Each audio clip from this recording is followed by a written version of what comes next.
Hey everyone, today we are going to discuss about CRF in clinical research. So पहली चीज़ ये जान लेते हैं what is CRF? The full form is Case Report Form. Now the question is what is the use of the CRF? इस CRF का क्या use होता है क्लिनिकल रिसर्च कंपनीज में? तो आपको पता होगा जो CROs क्लिनिकल रिसर्च कंपनीज हैं ये स्टडी कंडक्ट करती हैं, जैसे कि अभी कोविड हुआ था, राइट? तो कोविड के ऊपर रिसर्च हुई थी, तो रिसर्च होने के लिए हमें पेशेंट चाहिए होंगे, तो पेशेंट का डेटा कलेक्ट होता है, पेशेंट को नया ड्रग जो बनाया जाता है वो दिया जाता है। तो जो पेशेंट का डेटा और स्टडी का जो डेटा कलेक्ट होता है पूरा उस पर्टिकुलर स्टडी का, वो डेटा कलेक्ट होता है CRF में। तो आपको स्क्रीन पे एक CRF का सैंपल दिख रहा होगा, you can see this sample, this is a form, case report form. You can see the patient ID। सो जो भी स्टडी में एनरोल हुआ होगा subject, let suppose a patient is going through COVID or he is having the COVID disease, so he will be enrolled in the particular study and his ID will be created and here will be storing the ID, then the center ID। अब जो patient enroll होगा study में वो किसी न किसी center में enroll होगा। What is center? Center is nothing but the hospital, and then the date, then name of the patient,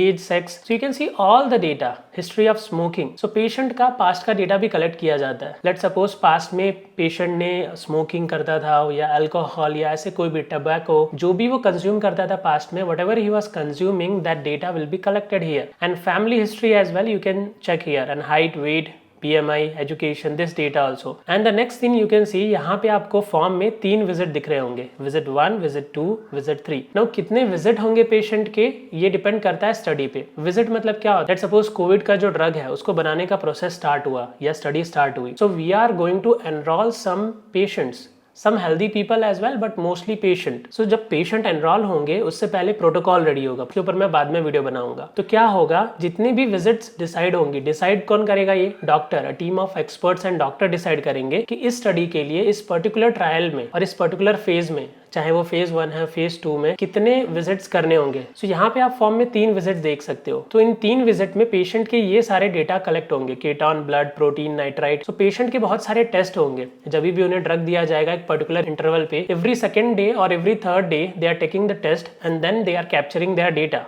and then hospital name, place, doctor sign, all of this information, some of you can see in this form only, some of information which is not mentioned here, there are many more information। so जितना भी study के related data है, patient के related data है, और जो main data होता है जो patient पे test हो रहा है, let's suppose उनका blood sample लिया जा रहा है, urine sample और heart rate sample, तो वो data capture किया जाएगा। और वो data capture क्यों किया जाता है? let's suppose day 0 को patient enroll हुआ, सो डे 1, डे 2, डे 3 में उसके जो सैंपल्स लिए गए, ब्लड सैंपल्स, प्रोटीन सैंपल्स और हार्ट रेट सैंपल्स, क्या उनमें इंप्रूवमेंट आया है कि नहीं? दे विल कंपेयर कि जो नया ड्रग दे रहे पेशेंट को उनमें इंप्रूवमेंट आया कि नहीं। तो CRF में क्या होता है, वो डेटा कलेक्ट होता है and finally this data will be entered into a database. And who will enter this database?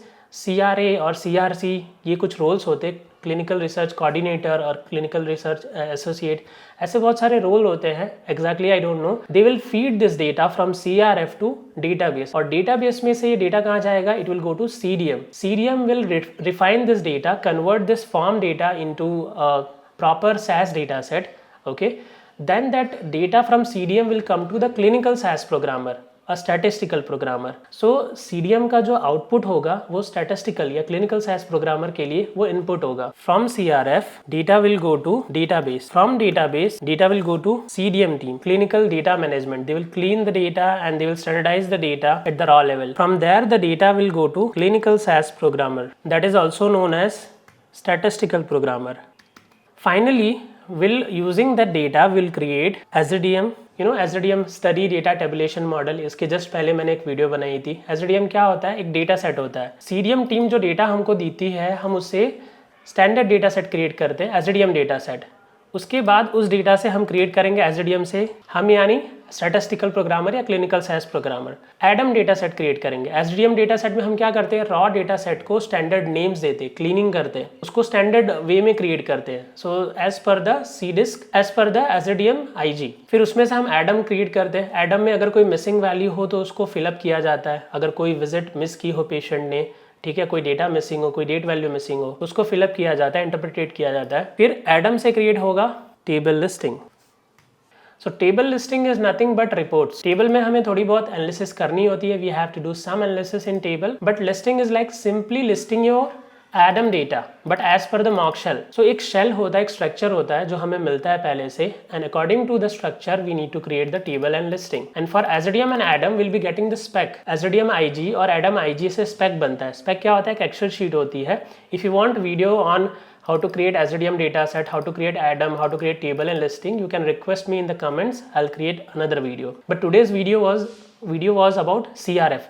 So you can see how the flow of CRF is going to here. Finally our table listing SDM data will go to biostatistician. There is a role called biostatistician. So this data will go to biostatistician. They will verify our reports and data.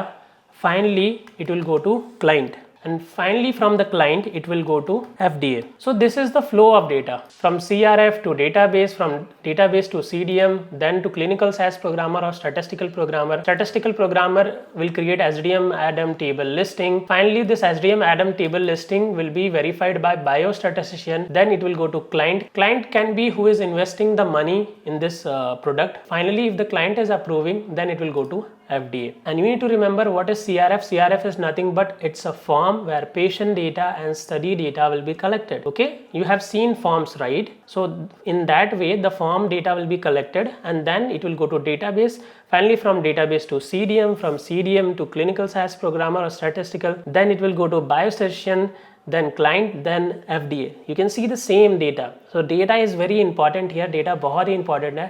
उसी data के base पे सब कुछ जज हो रहा है कि ये पर्टिकुलर फेज में ये स्टडी या ये पर्टिकुलर फेज रिजेक्ट होगा या एक्सेप्ट होगा. The study will move to the next phase or not. अगर आपको क्लिनिकल ट्रायल फेसेस के बारे में नहीं पता है तो I can make a video और you can check other videos as well. You can request me in the comment. Clinical trial phases में फेज 0, 1, 2, 3 फेजेस होते हैं. फेज 4 भी होता है. तो अगर एक फेज में वो ड्रग अच्छा शो करता है, सेफ या इफेक्टिव रहता है, इनिशियल फेजेस में, अर्ली फेजेस में हमें सेफ्टी पे फोकस करना रहता है और आगे के फेजेस में हमें इफिकेसी पे, ड्रग इफेक्टिव होना चाहिए. So will make another video about clinical trial phases as well. If you want you can request me. And that is all about CRF guys. It's case report form. It's a simple form where patient and study data is collected. Never forget this. So this is very helpful in terms of interview even while working in study. Let's meet in the next video.